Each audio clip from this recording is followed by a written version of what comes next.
Mensahe mo sa kanya? Sana po sana po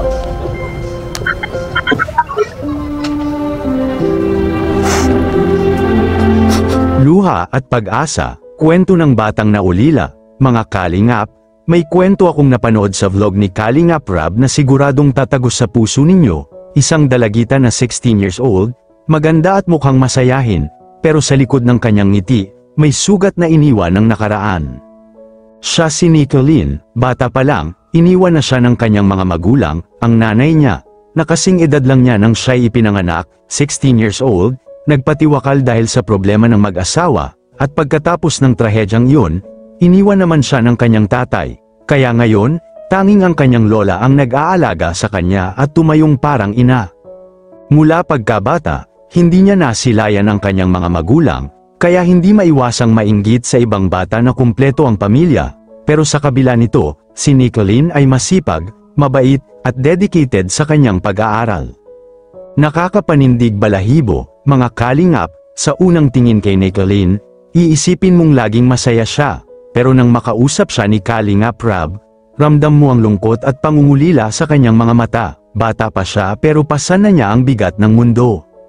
May mga pagkakataon din na pumapasok siya sa paaralan na walang pamasahe, kaya naglalakad siya mula sa bahay. Ang importante lang, may baon siyang kanin para may pangtawid gutom sa araw-araw. Nakakabilib, mga kalingap, sa kabila ng hirap, hindi siya sumuko sa pag-aaral. Hindi lang sa sipag at tapang makikilala si Nicolene. Napakaganda rin niya, talagang mapapagkamalan mo na artista.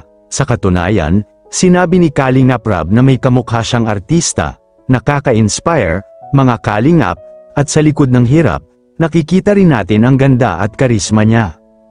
At higit sa lahat, ang pagmamahal ng kanyang lola, na tumayong magulang sa kanya, ang nagbibigay lakas at gabay para harapin ang bawat araw.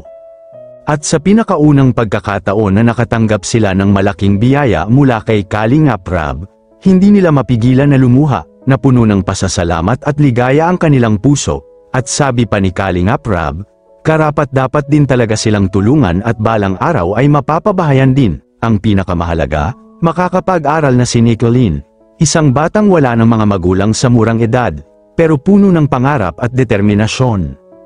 Mga kalingap, nakakalungkot isipin na may mga batang lumalaki na hindi nasilayan ang kanilang mga magulang at nahihirapan sa simpleng pang-araw-araw. Pero si Nicolene, pinapakita niya na kahit gaano kahirap ang buhay, may pag-asa pa rin, basta may pagmamahal, gabay, at sariling determinasyon. Isa siyang inspirasyon sa lahat ng kabataan. Kung naantig din kayo sa kwento ni Nicolene, i-share natin ito para mas marami pang makaalam at makasuporta sa kanya. Huwag din nating kalimutan suportahan si Kalingap Rab, Kuya Val, at Ate Edna. Sila ang tunay na instrumento ng pag-asa para sa mga batang tulad ni Nicolene. Comment din kayo mga kalingap, ano ang masasabi nyo sa tapang, dedikasyon, at ganda ng batang ito? Ako, sobrang saludo.